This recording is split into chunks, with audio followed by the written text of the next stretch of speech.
À 68 ans, Véronique Jeannot a fait trembler le silence. Une phrase, une confession, et soudain, tout bascule. Elle reconnaît être enceinte de l'homme qui partage aujourd'hui sa vie. Une annonce que personne n'attendait, surtout venant de cette femme longtemps associée à la discrétion, à la résilience et à un combat intime mené loin des projecteurs. Pendant des décennies, Véronique Jeannot a maîtrisé l'art de se protéger du tumulte médiatique, choisissant soigneusement ce qu'elle révélait et surtout ce qu'elle taisait. Alors pourquoi maintenant? Pourquoi à cet âge? Pourquoi aujourd'hui? Pourquoi cette vérité si bouleversante? Cette révélation soulève une multitude de questions troublantes. Miracle tardif ou choix profondément réfléchi? Acte d'amour absolu ou défi lancé aux normes, à la médecine, au regard implacable de la société? Derrière les titres sensationnels se cache une histoire bien plus complexe, faite de doutes, de solitude, d'espoirs longtemps enfouis et de décisions prises dans l'intimité la plus totale. Car rien dans le parcours public de Véronique Jeannot ne laissait présager une telle annonce. Et pourtant, les signes étaient peut-être là, discrets, presque invisibles, attendant le moment précis pour être compris. Dans cette vidéo, nous allons remonter le fil de cette confession incroyable. Nous explorerons ce qui a conduit Véronique Jeannot à briser le silence, le rôle essentiel de son compagnon, mais aussi les réactions contrastées qu'a suscité cette nouvelle. Admiration, incompréhension, inquiétude. Que dit-elle vraiment entre les lignes? Que révèle cette grossesse tardive sur sa vision de la vie, du temps qui passe et du bonheur qu'on ose encore saisir, même quand tout semble déjà écrit? Restez avec nous, car ce que vous allez découvrir dépasse largement une simple annonce. C'est le portrait intime d'une femme qui, à 68 ans, ose encore surprendre le monde. Et peut-être se surprendre elle-même. Les mots ont été prononcés à voix basse, presque à contre-cœur, un matin de printemps à Paris, dans un lieu familier à Véronique Jeannot, loin des plateaux de télévision. Selon plusieurs proches présents ce jour-là, c'est autour d'une table discrète du 7e arrondissement, non loin des quais de Seine qu'elle affectionne depuis des années, que l'actrice aurait laissé échapper cette vérité longtemps contenue. Nous sommes alors à la fin du mois de mars, quelques semaines seulement après son 78e anniversaire. Rien d'officiel, aucun communiqué, mais une confidence, puis une autre, jusqu'à ce que le murmure devienne impossible à retenir.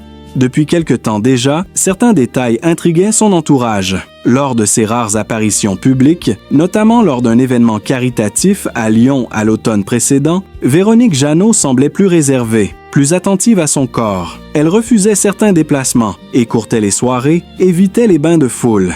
Des habitudes nouvelles pour une femme connue pour son énergie et son engagement constant, notamment dans ses actions humanitaires en Inde et au Cambodge, où elle s'est rendue à de nombreuses reprises au fil des années. À l'époque, personne n'osait poser la question. Il y avait aussi ses vêtements amples, choisis avec soin, ses pauses silencieuses lors d'interviews radio enregistrées à la maison de la radio où elle parlait de spiritualité, de transmission, du temps qui passe, sans jamais aller au bout de ses phrases. La vie réserve encore des surprises, disait-elle alors, le regard fuyant, comme si elle craignait d'en dire trop. Aujourd'hui, ces paroles prennent un tout autre sens. Était-ce déjà une manière de préparer les esprits ou simplement un besoin intime de déposer quelques indices sans se trahir totalement? Selon son entourage, la relation qu'elle entretient avec son compagnon actuel, resté volontairement dans l'ombre, a joué un rôle déterminant. Ils se seraient installés ensemble depuis plusieurs années, dans une maison paisible en région parisienne, un refuge à l'abri des regards où le quotidien s'écoule lentement, rythmé par des promenades matinales et des moments de méditation. C'est là, dit-on, que la décision de garder cet enfant aurait mûri, loin des injonctions extérieures, loin des débats médicaux et sociaux que l'annonce allait inévitablement déclencher. Car à 68 ans, une telle confession bouleverse toutes les certitudes. Les médecins consultés, les doutes, les peurs, les nuits sans sommeil auraient précédé ce choix. Pourtant, ceux qui l'ont vue récemment parlent d'une femme apaisée, étonnamment sereine, comme réconciliée avec une part d'elle-même longtemps mise de côté. Les signes étaient là, discrets, mais persistants. Et aujourd'hui, ils apparaissent sous un jour nouveau, dessinant le fil d'une histoire que peu avaient su lire à temps. Pour comprendre l'onde de choc provoquée par cette confession tardive, il faut remonter bien en arrière, à l'époque où Véronique Jeannot est devenue un visage incontournable du paysage culturel français. Son nom commence réellement à s'imposer à la fin des années 1970, dans un Paris encore marqué par l'effervescence post-68arde, lorsque le public la découvre dans des rôles à la fois lumineux et fragiles. En 1979, le succès de Les Bronzés font du ski la propulse brusquement sous les projecteurs. Les salles sont pleines, les répliques circulent dans la rue et son visage devient familier à des millions de Français. À ce moment-là, Véronique Jeannot n'a pas encore 30 ans, mais déjà une notoriété qui la dépasse. Les années 1980 confirment cette ascension fulgurante. En 1982, elle incarne un personnage bouleversant dans Le Toubib, un rôle qui marque un tournant plus grave, plus intense dans sa carrière. Les tournages s'enchaînent entre Paris, les studios de Boulogne-Billancourt et des décors naturels en province. Elle est partout, à la télévision comme au cinéma, invitée sur les plateaux de Champs-Élysées ou de Dimanche Martin, où son sourire discret contraste avec la violence du succès. Derrière cette reconnaissance publique, certains proches se souviennent déjà d'une femme partagée, tiraillée entre la lumière et un besoin profond de retrait. Puis vient la musique. En 1985, avec la chanson « Désir, désir », Véronique Jeannot connaît un succès inattendu dans les charts. Les radios la diffusent en boucle, les tournées l'emmènent de Lille à Marseille, de Genève à Bruxelles. Sur scène, elle apparaît rayonnante, mais ceux qui l'accompagnent évoquent aujourd'hui une fatigue inhabituelle, une sensibilité à fleur de peau. À l'époque, ces signes passent pour le prix normal de la célébrité. Avec le recul, certains y voient déjà les premières fissures d'un rapport complexe au corps, au temps et à l'exposition médiatique. Au sommet de sa popularité, à la fin des années 1980 et au début des années 1990, Véronique Jeannot devient aussi un symbole de courage lorsqu'elle évoque publiquement son combat contre la maladie. Cette parole, rare à l'époque, renforce son image de femme forte et vulnérable à la fois. Elle inspire, elle rassure, elle devient une figure presque intime pour le public français. Pourtant, dans les coulisses, elle confie à quelques amis son désir d'une vie plus simple, loin des attentes et des scénarios écrits par d'autres. Ces années de gloire, marquées par les tapis rouges du Festival de Cannes, les séances photos dans les magazines parisiens et les applaudissements incessants, ont façonné la femme qu'elle est devenue. Aujourd'hui encore, certains propos tenus à demi-mot lors d'interviews anciennes, certaines absences soudaines, certains choix de rôle plus introspectifs résonnent différemment. Comme si, dès cette époque de triomphe, se dessinaient déjà les contours d'un chemin plus intérieur, dont les révélations actuelles ne seraient qu'un prolongement inattendu. Bien avant les projecteurs, bien avant les plateaux de tournage et les salles combles, l'histoire de Véronique Jeannot commence dans une atmosphère beaucoup plus silencieuse, parfois lourde, marquée par une enfance où rien ne semblait acquis. Née en mai 1957 à Annecy, au cœur de la Haute-Savoie, elle grandit dans un environnement en apparence paisible entre lacs et montagnes. Mais derrière cette carte postale se cache une réalité plus instable. Son enfance est rythmée par des déménagements fréquents liés aux obligations professionnelles de son père et par une sensation d'errance qui la marque très tôt. À chaque nouvelle ville, il faut recommencer, se faire une place, observer avant d'oser parler. À l'école, la petite Véronique est décrite comme une enfant discrète, souvent en retrait, plus à l'aise dans l'imaginaire que dans la cour de récréation. À Annecy, puis dans d'autres communes de la région, elle trouve refuge dans les livres, le dessin et surtout le jeu, cette capacité à devenir quelqu'un d'autre pour quelques instants. Des enseignants se souviennent aujourd'hui d'une élève attentive mais fragile, sensible aux tensions familiales qu'elle ne nomme jamais. À la maison, l'ambiance est stricte, les émotions peu exprimées, et l'enfant apprend très tôt à se taire, à observer, à encaisser. Les années 1960 passent ainsi, entre silence et petites victoires intimes. À l'adolescence, alors qu'elle s'installe quelque temps à Aix-les-Bains, Véronique Jeannot découvre le théâtre scolaire. Pour la première fois, elle monte sur une scène sous les lumières modestes d'une salle municipale. Ceux qui étaient de présent racontent aujourd'hui une métamorphose saisissante. La jeune fille effacée laisse place à une présence étonnamment forte. C'est là que naît, presque inconsciemment, cette idée que la scène pourrait être un refuge, voire une échappatoire. Mais cette période est aussi marquée par des épreuves plus sombres. La solitude, le sentiment de ne jamais vraiment appartenir à un lieu, pèsent lourdement. Des proches évoquent des moments de doute, des absences répétées, une fatigue inhabituelle pour son âge. À l'époque, personne ne parle de mal-être ou de fragilité émotionnelle. On attribue cela à l'adolescence, au changement, au caractère sensible de la jeune fille. Pourtant, avec le recul, certains de ces signes prennent une résonance particulière, comme les prémices d'un rapport complexe au corps et à la souffrance. Très tôt, Véronique développe aussi une conscience aiguë de la précarité des choses. Elle comprend que rien n'est stable, ni les lieux, ni les certitudes, ni même les liens. Cette lucidité précoce forge en elle une maturité singulière, mais aussi une peur sourde de perdre, d'être abandonnée, de ne pas avoir le droit au bonheur simple. C'est peut-être dans ces années-là, entre les couloirs d'écoles anonymes et les paysages changeants de la région alpine, que se dessine déjà la femme qu'elle deviendra plus tard. Forte en apparence, profondément vulnérable à l'intérieur, toujours en quête de sens et de réparation.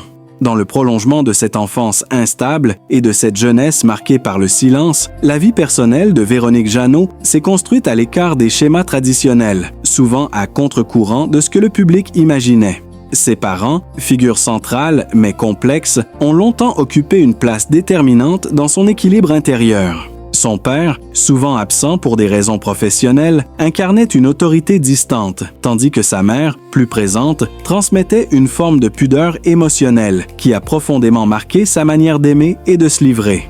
Très tôt, Véronique apprend à ne pas trop demander, à ne pas déranger, à porter seule ce qu'elle ressent. À l'âge adulte, alors que sa notoriété grandit, ses schémas familiaux continuent d'influencer ses choix.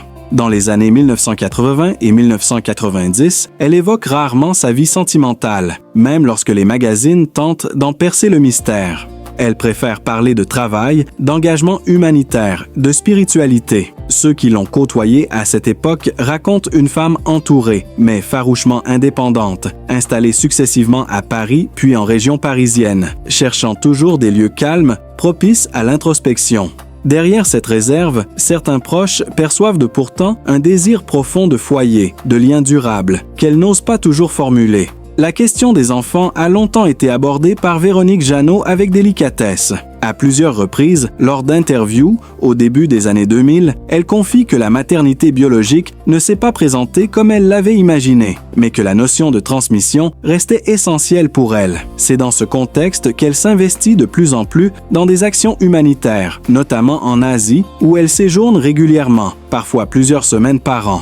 Pour certains de ses proches, cet engagement n'est pas anodin. Il répond à un besoin profond de donner, de protéger, de créer du lien autrement. Dans l'intimité, Véronique entretient des relations fortes mais discrètes. Ses histoires d'amour, rarement exposées, se vivent loin des regards, souvent dans des maisons retirées, en Normandie ou dans des villages paisibles d'Île-de-France. Les voisins la décrivent comme une femme simple, marchant seule, faisant ses courses sans attirer l'attention, toujours polie mais peu bavarde.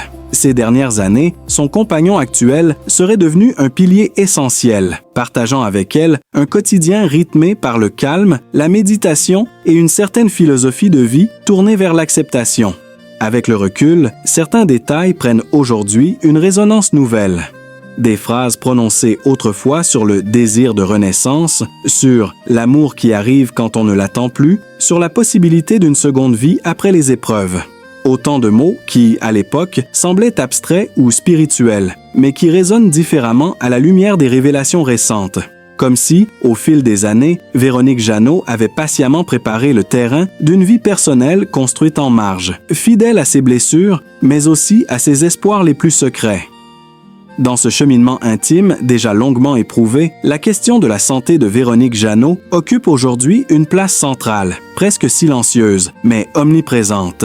Depuis plusieurs années, elle entretient un rapport très attentif à son corps, façonné par les épreuves passées et par une discipline quotidienne rarement évoquée publiquement. Ceux qui l'ont vue récemment à Paris, notamment lors de rendez-vous discrets dans le quartier de Montparnasse au début de l'année, parlent d'une femme prudente, mesurée dans chacun de ses gestes, attentive aux signaux les plus infimes. Rien n'est laissé au hasard. Selon des proches, son suivi médical actuel est rigoureux et constant. Des consultations régulières auraient lieu dans un établissement spécialisé de la région parisienne, à des horaires volontairement décalés pour éviter toute exposition inutile. Véronique Jeannot y arrive souvent très tôt le matin, accompagnée de son compagnon, repartant avant que les couloirs ne s'animent. Aucun détail n'est laissé filtrer, mais cette organisation stricte témoigne d'une vigilance extrême. Elle sait mieux que quiconque ce que signifie affronter la fragilité du corps, et cette conscience aiguë semble guider chacun de ses choix. Avec le recul, certains signes observés ces derniers mois prennent aujourd'hui un sens nouveau. Lors d'une conférence à Aix-en-Provence l'été dernier, elle avait écourté son intervention, expliquant simplement « écouter son rythme ». À l'époque, le public avait applaudi cette sagesse apparente, sans y voir autre chose qu'un choix personnel. De même, lors de ses passages en radio à l'automne, sa voix semblait plus posée, parfois ralentie, comme si elle pesait chaque mot, chaque respiration. Ces détails, anodins en apparence, dessinent désormais un tableau plus cohérent. Dans son quotidien, Véronique Jeannot a également modifié certaines habitudes. Les voyages lointains, notamment en Asie, ont été suspendus, remplacés par de longs séjours en France, entre l'Île-de-France et quelques lieux refuges qu'elle connaît bien.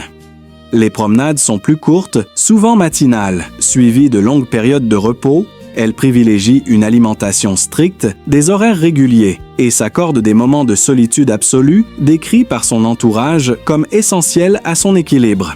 Ceux qui partagent son intimité évoquent une femme lucide, consciente des défis que représente sa situation actuelle, mais étonnamment calme.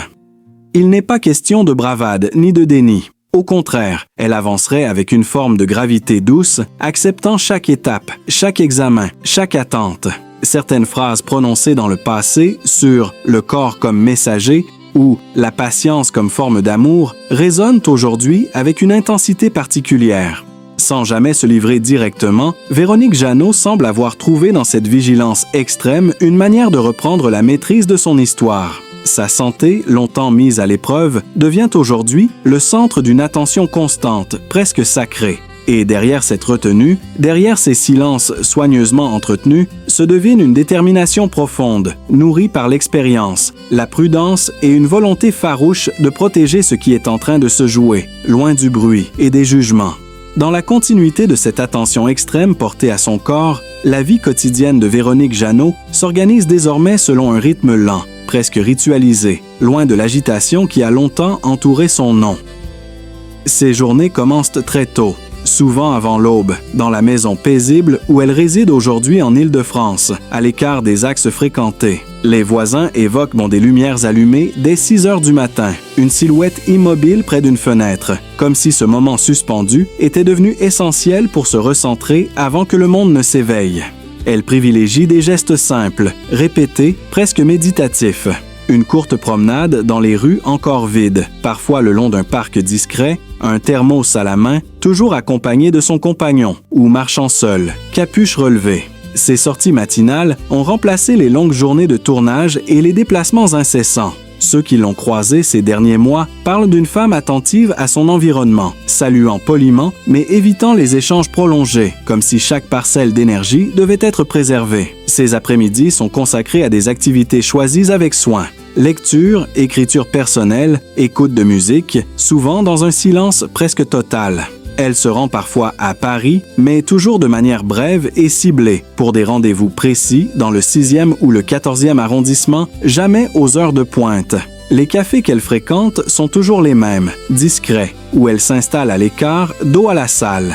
Certains habitués se souviennent qu'elle commande systématiquement la même boisson, comme un repère rassurant dans un quotidien volontairement réduit. Son cercle social s'est considérablement resserré. Peu d'invitations, peu de visites, mais des liens forts choisis. Les échanges se font souvent à domicile, autour de repas simples, préparés avec soin. Elle cuisine elle-même, suivant des règles strictes, attentive à chaque ingrédient. Cette maîtrise du quotidien, presque millimétrée, contraste avec la spontanéité de ses années de célébrité. Avec le recul, certains proches y voient une transformation progressive amorcée bien avant les révélations récentes.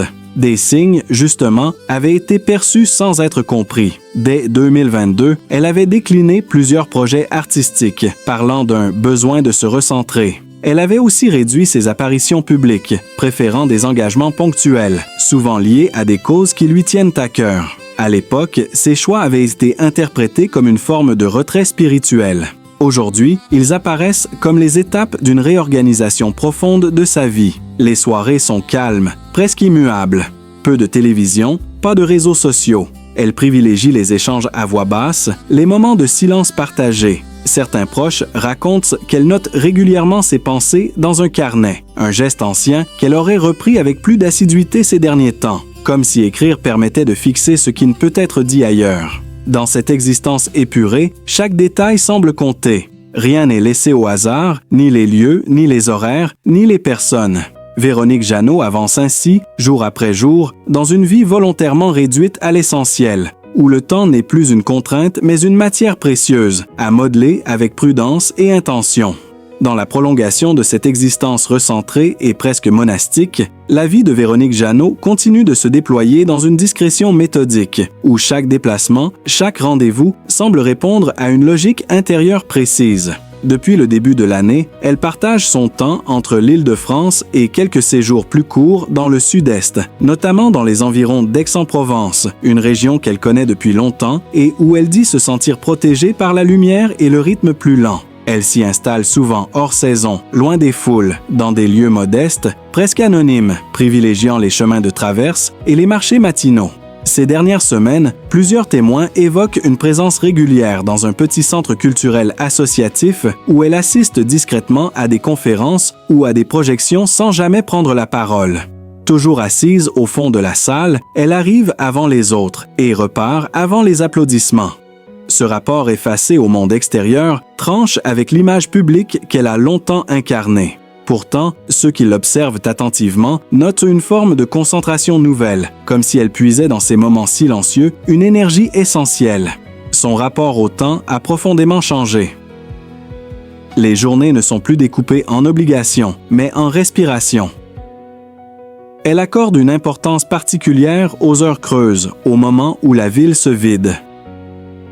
À Paris, elle privilégie les déplacements entre 10h et midi ou en milieu d'après-midi, évitant systématiquement les flux. Dans certaines librairies indépendantes du quartier latin, les libraires se souviennent d'elle, feuilletant longuement des ouvrages de philosophie ou de poésie. Toujours les mêmes auteurs, toujours les mêmes thèmes liés à la transmission et à la transformation.